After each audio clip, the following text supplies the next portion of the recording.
Okay, so good morning all. I hope the screen is visible. Please, anyone can acknowledge.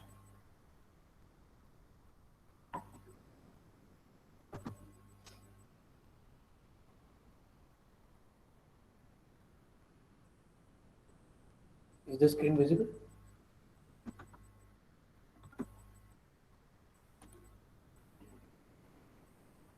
Yes, sir. Yes, sir. Okay, thank you. Fine. So let's have a quick recap of what we discussed in the previous class. We started off with the module 3, right? And we discussed what is this artificial neural network, right? We looked upon what are the different aspects that we are going to touch in this particular chapter, in this module lecture, the artificial neural network, right? From its biological motivation. Just hold on. Yeah. So, right from its biological motivation to its neural network representation, how it can be represented, the appropriate problems which are suitable for this type of learning, that is artificial neural network learning, and the most important aspect of ANN, that is perceptrons, its representation, the power of its representation, the perceptron training rule, gradient descent, and delta rule. These are the two different main important aspects of perceptron again. We'll look after the different remarks of the perceptron and also the most important algorithm of artificial neural network, the basic algorithm of artificial neural network, that is backpropagation algorithm. So, in yesterday's lecture, day before yesterday's lecture, we discussed about the artificial neural network, how it can be bring into practice, what are the different type of examples that it deals with, like learning real value, discrete valued, and vector valued functions, and the algorithm that is backpropagation algorithm. We looked upon the different applications or the problems which ANN has successfully tested upon, right? For example, interpreting the visual scenes. It can be visual scene taken from any input device like camera and processing that image. Then speech recognition, learning robot control strategies. These are the few successfully applied problems for the artificial neural network, right? And we also discussed that it is robust to errors, right? Unlike the algorithm that we have learned in the previous modules. So these are almost the same thing that we have discussed. Few more example learning examples with respect to backpropagation algorithm where recognizing the handwritten characters, the spoken words, and the face, right? Yeah, so we discussed the biological motivation, how artificial neural network is motivated from the biological learning system of a human body itself, right? The neurons. So they are actually built out on a densely interconnected set of simple units. We will see this. What are these units, right? And each of them having the real valid inputs, which are actually the possibly output for other inputs, other units, right? And produces the single valued real valued output, which are the input to many other units. So it's a network, it's a web network. We will have a look upon that also, right? So just to give you an example of this artificial neural network, the human brain is estimated to contain a densely interconnected network of approximately 10 raised to 11 neurons. Right? This is approximately 10 raised to 11 neurons, the complete network, and each of them being connected. Right? Each of them being connected to, let's say, on an average, 10 raised to 4, right? 10 raised to 4 other neurons. So we will see how this pattern or this network, how it has been adopted here in the artificial neural network. Right. There's few more points with respect to the biological motivation of artificial neural network. That this has been observed that it led to many speculate that information processing abilities of a biological neural network, right, in humans, the information processing, how a particular person processes the information within itself, right, must follow the highly parallel process. It must follow the highly parallel process operating on the representations that are distributed over many neurons. So when we will see the diagram or the representation of it, it will be more clear. So, but the main point here is that the motivation for this complete artificial neural network is to capture this kind of highly parallel computation based on distributed representation. Now, what is this distributed representation? We will see in today's lecture. Right, so these were few of the examples. For example, here the artificial neural network whose individual unit outputs a single constant value, whereas the biological neuron outputs a complex time series of spike. For example, just to give an example, whatever the representation that we'll be discussing here as an example in artificial neural network, they might result into a individual units output, right? A single value, a single constant value. But we as a human in our biological system, in our biological neurons, we output a series of like a complete complex series, time series of different spikes. So we can roughly think that artificial neural network here will have mostly a single output, the ultimate result, single output. But in our case, in our human neuron system, we can have multiple outputs, right? So it's a little complex. But since we are dealing only with the artificial neural network, we'll be focusing upon only few applications which are dealing with such individual unit output values, that is single constant values. Right. So talking about the representation, uh, today's lecture we'll be discussing how these whatever we have learned that is artificial neural network, how it can be represented. Right. So starting off with an example, if you can recall in the first two lectures, first lecture was just introductory. I think in the second lecture we discussed few applications of machine learning. Right, a few areas in which machine learning is has proven, tested and proven, right? So one such application, if you can recall, was the Alvin system we discussed. So Alvin system was a system which was designed to make a vehicle run autonomously, right? Kind of a controlled vehicle, you can say. So it was just a prototypical example of a artificial learning system. So what it does it simply it uses the learned artificial neural network, that is the learned model, to steer an autonomous vehicle, just to give a direction to the autonomous vehicle, and it was tested successfully. Right, it was able to go for it was able to successfully drive at a speed of 70 miles per hour, right, which is a good milestone for a system back then. It was something around 1976, I think, if I'm not wrong. So that was invented that time. It was successfully tested back then. So the system or the car here was able to drive up to 70 miles per hour for distance of 90 miles, right? And that too on a real-time scenario, that was in actual highway, public highway, wherein you have other vehicles present on, right? So what was the input given to that system? It was actually the neural network, a neural network of a 30 by 32 grid of pixel intensitized obtained from a camera, a simple mounted camera on the vehicle, forward pointed camera on the vehicle. Now this camera was taking uh, you can say the pixel of that particular camera was say around 30 by 32 grid, right?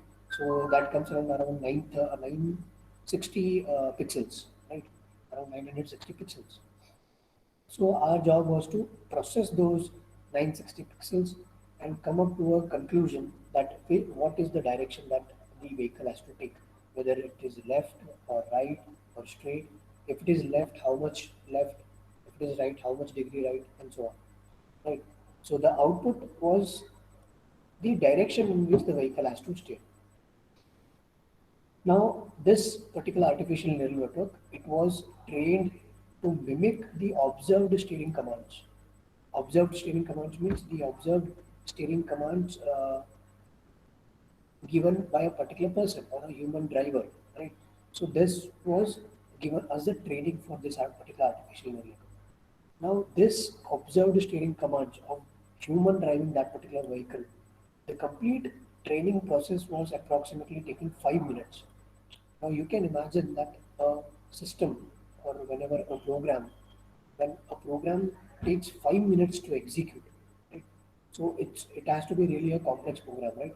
Because usually whenever you must have seen already in various lab experiments that you whenever you execute a particular program, hardly in seconds, in milliseconds, you get the output, right? But here, since the problem is a real-time problem, the data is a real-time and it's a complex data, so there is lot much more data to be processed. And you can see that back then, a simple problem, this was a simple task, that is just to take the photo or the image and the process and to process that image to give a direction to stare, right? Whatever the direction to be stared, depending on the obstacle, if there is any obstacle in the image or anything like that. So just to process that image and to come up as a conclusion to give a direction to the vehicle, the program took around 5 minutes to execute. Right? So it was trained to mimic the observed steering commands of a normal human driver for approximately 5 minutes. So how now let us go a little more into depth. What is this input of neural network and what can be this network output we will see in the diagram here. Right. So this is that Alvin system which I am talking about. This is the neural network of the Alvin system, learning to steer an autonomous vehicle. So as you can see that though there's a person sitting inside the car here, but the complete control of this car is done by the actual system which is present here, right? So this system is responsible for processing the input camera. You can see here there's a front mounted input camera here, which is giving the input to the system, the computer. The computer is processing that whatever the input it is getting and coming up with the direction in which the system, the car has to be steered, right? And the human is just there to interrupt in between in case of any failure, right? So just to analyze. So it was tested that the car was able to successfully go at the speed of 70 miles per hour, right? So it's a good, very good speed, right? 70 miles per hour. And the car was able to go at a distance of 90 miles without any interruption, without first interruption of a human or that particular person, right? So 90 miles at a speed of 70 miles per an hour for such a system back then is really a remarkable milestone, you know, successfully achieved in this machine learning. So now let us go and understand how what was the input, how it was processed, and what was the output for that. Right. So let's say I have this diagram for you. Let's say we have this. Uh, this is the input image, right? This is the input image taken by the front mounted camera.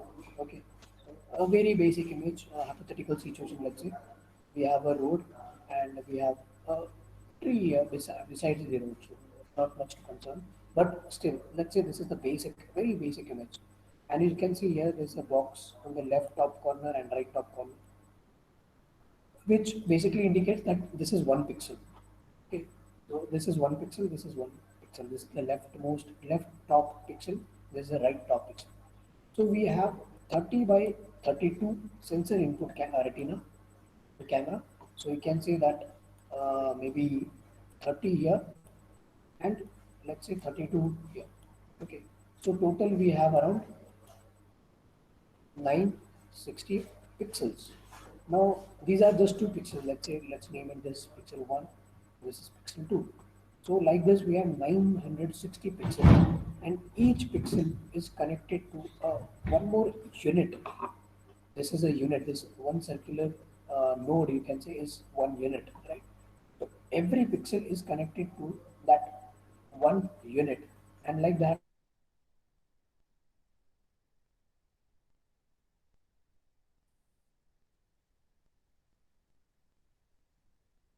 I mean the end user you can say. They are just the intermediate nodes, intermediate units. So they are the hidden units.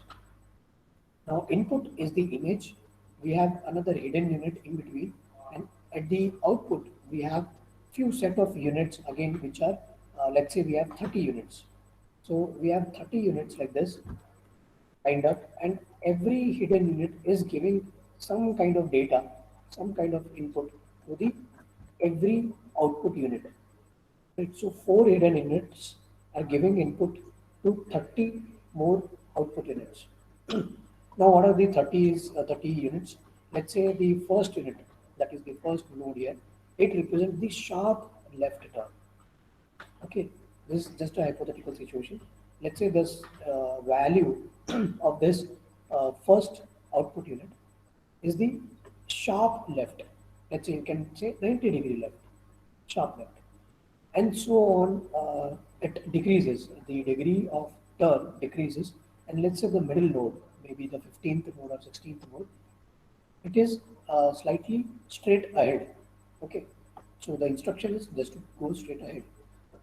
And similarly, the rightmost node, which is the rightmost output unit, it represents this sharp right turn, which means let's say 90-degree right turn, and so on. So you can imagine, you can assume these things, like if this is 90-degree right left, and this is 90-degree right, this is let's say 0-degree, that means straight.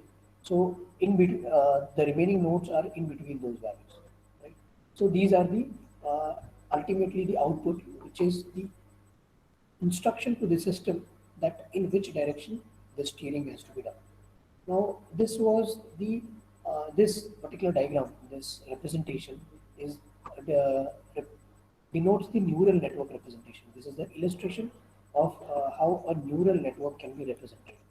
So, if a question is being asked, like what are the different layers in the neural network representation? So you should be you should be in a position to at least answer that it has minimum three layers. That is the input layer, hidden layer, and output layer. Right. Now it depends how much units has to be there in the hidden layer, how much units has to be there in the output layer, and so on. So that is a different aspect. But this is how a normal neural network would a person would represent, a data scientist would represent. Now, what is this diagram here indicates, right? So as I said, the input sensor, which is our input camera, is 30 by 32 sensor input camera, so which has around 960 pixels. So let's say we have the weightage, the weights for every pixel. Right? So this particular block diagram, this box here with some black dots and some white dots, this represents the weight matrix, right? So it the I mean the whole values which weights which we give here for every pixel, that can be called as a weight magnitude. Right? So let's say let me write it down in short here. Let's say this is a weight magnitude. This whole thing is a weight magnitude. So we have 960 pixels. Every pixel have some weightage, some weights attached to it. We will see what are these weights as and when we proceed. But remember, just keep it in your background that every pixel will have some kind of a value, some weight, and this whole representation of this whole picture will tell us the weight, matrix or the weight measure, or in other words, weight magnitude. Right. So now here at the top of this diagram, you can see that there's one more small rectangular uh, representation, some diagram here, right? So this is actually the weight matrix for only the output layer, which is this layer, right? So these 30 units, what do these 30 units represent in this weight magnitude is represented by this one strip. Yeah. Okay. Now in this strip, you can see that there are few white dots and there are few black dots. Now these white denotes that the positive, the positive result. Black denotes the negative result. Right. For example, let me show you here that, like I mentioned, that each node here, that is the circle, represents the single network unit, and it lines entering the node from below are its inputs. Right. These lines which are entering to these nodes, these are the input to it. Now there are four units that receive the input directly from the pixel, right? Directly from our input camera, that is our image. And then these are the hidden units. These four units are the hidden units because their output is available only within the network, right? We cannot see the output of these hidden units. Its output, the hidden units output is within the network. And once these hidden units produce the output, that is given as the input to the output units, right? The end units, which is these layer, the topmost layer you can see here. So the input, the output of these hidden units becomes the input for these output units, and the output of these hidden units, it is not actually available as part of the global network output. We cannot see it. We can only take it as an input to the next output unit, right? So these are the 960 inputs that I'm talking about, and the hidden units outputs are then used as the input to the second layer, that is the 30 output units, which I just showed. Now, this each output unit, which is the topmost layer, corresponds to a particular steering direction. So it results into a direction or a command which has to be given to the system, that is left direction or right or whatever it is. Right. So that is the output value of this unit, which determines the which steering direction is recommended most strongly. Now, this is very important term, which is the steering direction which is recommended most strongly. So this is just a recommendation given by the system that this, according to this image given as the input, this is the most strongly recommended output, which is nothing but the direction, right? Now this network structure of this Alvin system is typical of many artificial neural networks. That means most of the artificial neural network, they follow this pattern, right? This structure. Let me show you back this particular structure, right? So most of the of course, there are many types of artificial neural network, but most of the artificial neural network follow this type of neural network representation. Right now, what is this type of representation? Now, here the individual units, each and every unit are interconnected in layers. Right, as you can make out from the diagram, it is interconnected in the layers that are actually the form of a directed acyclic graph. Now, you can recall we have already discussed about this directed, not undirected, then acyclic, cyclic. If you can recall from the operational research subject, right? We have already discussed what that is directed graphs, undirected graphs, acyclic graphs, right? And cyclic graphs and so on.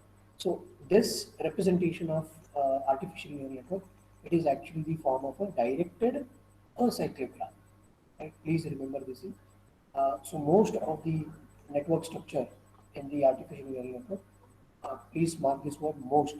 Most of the artificial neural network structures, they follow directed acyclic graph, but there are few structures which follow acyclic, cyclic, and directed and undirected also. Right? Now, like I was mentioning here, this white dots, right? These white dot represent that the value is positive here. That means that is the recommended output. So as you can see, these white dots are mostly on the left hand side. It is not actually the sharp left also, but it is somewhere left. Maybe you can consider 80 degrees left direction something. Right? So you can say somewhere here or here, right? So that is the most recommended steering command as per the given image. So this is just a hypothetical situation, uh, just to make you aware how this particular image is processed, how this weight magnitude is represented, how neural network is represented, and what does this black dots and white dots mean, right? So like I mentioned that white blocks indicate positive and black indicates the negative weights. So when there are negative weights, then not so recommended, and the positive weights, they are the strongly recommended uh, units. So it is quite evident here that the system, according to this image, the system is somewhat predicting or recommending to, you can say, in other words, you can say it is encouraging to the system to turn or to make a left turn here. Right? So that is the ultimate decision, the ultimate output out of a system, trained model. So now, like I was talking about the backpropagation algorithm. So in background, whatever we discussed in this particular Alvin system, in background we have this back propagation algorithm running. Okay, so this was the algorithm which was used in the Alvin system. Of course, it was fine tuned depending on the problem, but the basic algorithm here is the back propagation algorithm. Now, what this back propagation algorithm does is it simply assumes that the network is a fixed structure, right? There will be no change in the structure of the neural network. So it simply assumes that network, whatever the neural network that we are creating, it's a fixed structure that corresponds to the directed graph. As I mentioned in the previous slide, corresponds to the directed graph, possibly containing cycles. So that is the assumptions made by the backpropagation. So, in other words, it can be assumed, it can be clearly told that the problems which have, we can strongly say that they have the fixed structure and they have the directed graph, and also there is a possibility that it contains cycle. Then, in that case, backpropagation algorithm will produce better results, right? So it is most recommended that if a problem has a directed graph, if it contains possible cycles, and if there will be no changes in the network structure, then backpropagation algorithm is the best suitable algorithm, right? And the learning of this particular algorithm, backpropagation algorithm, corresponds to choosing a weight value, right? Choosing a particular weight value. So right now in the previous slide, as I mentioned, every pixel has a value, every pixel has a weightage, right? The weight magnitude. So the learning, what learning will be doing is, will be choosing a particular weight value for each edge in the graph, right? So that will be the ultimate aim of the backpropagation algorithm. That will be the actual learning or the target learning, you can say, for this algorithm. Now, since we have different types of applications, because it is a real-time application, we can have so much varieties of applications. But backpropagation algorithm can be fine-tuned for those uh, particular problems. But when we talk about majority, vast majority of these practical applications, they do involve acyclic and feed-forward network, right? Acyclic feed forward. Now we will learn about these things in the further subsequent lectures. What are these forward networks, feed backward networks, and those things, right? Feedback, feed forward, cyclic, acyclic. So we will learn about these things, but just keep in your background mind that backpropagation algorithm majority is practical application involves acyclic and feed forward network, similar to the network structure used in Alvin. So Alvin system actually made use of acyclic feed forward network. So if I can show you the structure here, it was simply feed forward, right? This was in the this direction. It's a feed forward. This is our input, right? Input. This is our intermediate node, that is hidden, you can say, and this is our output. So it is simply a feed forward network. In subsequent lectures, we'll be also learning about the feedback networks and those things. Now, what are these different, appropriate problems when we talk about different problems which are suitable for the neural network, right? So, having been learned about a background about what is a neural network and how neural network processes different real-time problems, we should able to understand when we have to use this artificial neural network, right? So just to talk in broad terms, artificial neural network is actually suitable for the problems which make use of some images or some kind of videos, right? So whenever, for example, let's say you have a problem definition which demands for image processing or video processing, then artificial neural network comes into picture, right? But that is into a very nutshell, if I have to say that. But to be more precise, what kind of problems in image processing or video processing uh, is suitable for artificial neural network is that when the instances means the instances of a particular problem, right? When the problem is divided into smaller instances, those instances are represented by many attribute value pairs, right? So those problem, I mean the instances of that particular main problem should have the ability to be represented in the attribute value pair. That means it should have some attributes and it should have some values associated with that attribute. Right. Some simple example what we have seen in the previous lectures, right? Playing tennis, it has the attribute pair like temperature, wind, humidity, and so on, and it has values also, right? Wind, the value of the wind or the value of the temperature. So it does have attribute value pair. So that can also be appropriate problem for the ANN. Apart from it, if the target function output may be a discrete value, a real value, or a vector value, right? Like we discussed initially when we defined artificial neural network, if a target function has these values associated with their attributes, then that can also be suitable for artificial neural network learning problem. Then the training examples which contains error, like I mentioned earlier, that can be also a suitable problem.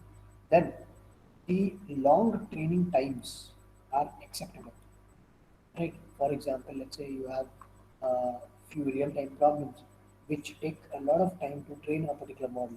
So in those situations, maybe other algorithms like kindness algorithm or candidate elimination algorithm, or even for that matter, decision tree learning algorithm, that might not be suitable. Though it can do some task, it can be incorporated, that particular algorithm can be incorporated, but it might not produce the result, the desirable result.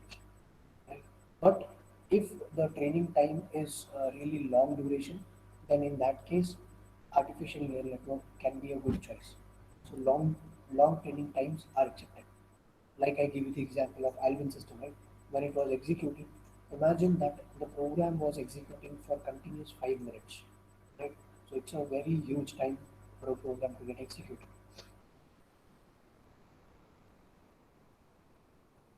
right?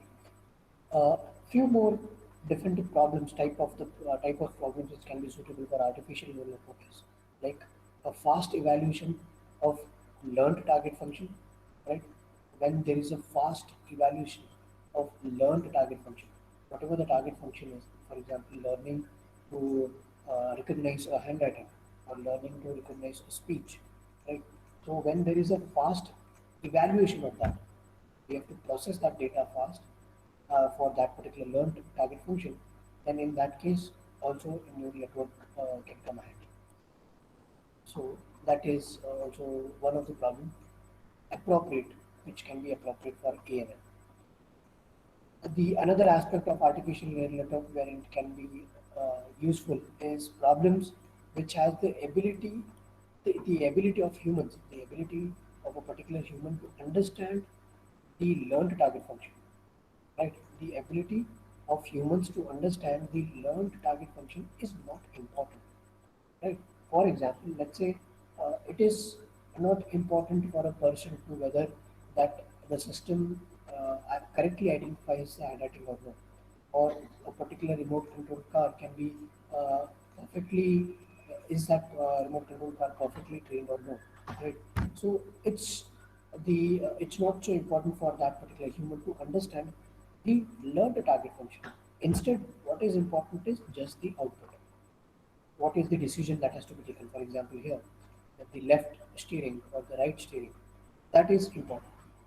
The ability, the particular human need not understand how this learned target function is operating, right? So in those cases also, the artificial neural network can be, you know, handy here. So these are few listed appropriate problems for the neural network. Of course, there are a few more, but these are like the fundamental, basic grounds on which we can segregate or categorize different problems, which can be appropriate problem for artificial neural. Right. So with this, we will conclude the lecture. Uh, if you have any doubt, whatever we discussed here, you can shoot the questions. Any particular slide which was not understand?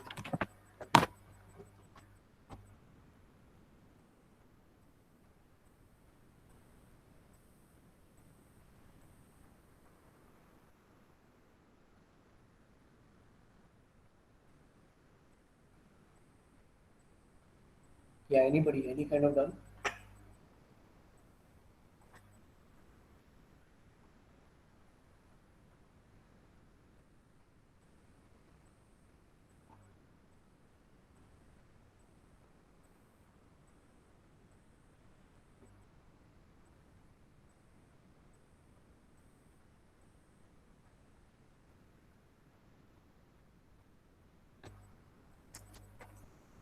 Yeah, guys, please respond. Anybody, any doubt?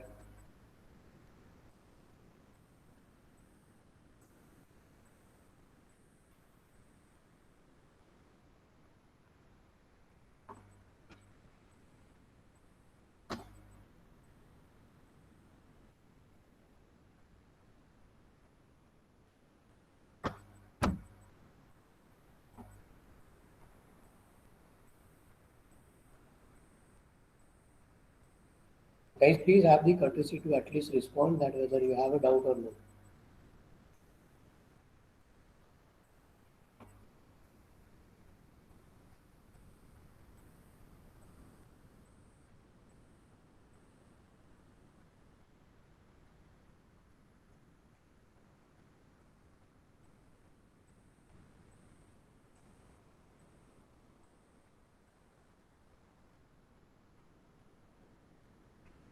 Okay, I think I have to pick up randomly. So yeah, Prajwal, tell me if you have any doubts.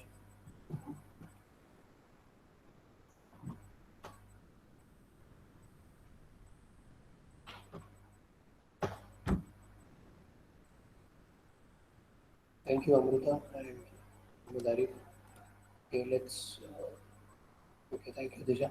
So if there are no doubts, we shall conclude the lecture. But before that, please, a few people those are not submitted the assignment, make sure that you submit the assignment because uh, the more late you make, the more marks will be deducted for that. So, and regarding second assignment, whatever we discuss here in the class, you have to create a, I mean, you have to write your own notes for that, handwritten notes, and that you have to submit as a form of your assignment, right? So, and also let me bring it to you again that this particular topic, artificial neural network, is one of the core topic in our machine learning. So it is very important for you to understand because this will give you the real insights of what machine learning is actually all about. And I'm pretty sure though that those who are looking forward to do their final year project in machine learning, they will encounter this concept of artificial neural network. You may have to incorporate the aspects of this artificial neural network in your project. So it is better if you focus here and understand few things, and then you can go ahead and perform the project, right? And also, you project the deadline was already given. 14th November, you have to confirm your project title. So at least my group, I don't know, they have not yet contacted me and I don't know the status. So at least the batches 1, 11, and 14. Today you have to contact me and get your project title confirmed. Okay, please batch 1, 11, and batch 14. Okay, so contact me today. I hope others are also those are planning to do projects in machine learning. If you have any kind of doubt, you can ask me anytime. Right. So with this, we'll conclude the lecture and you can leave the meeting now. Thank you.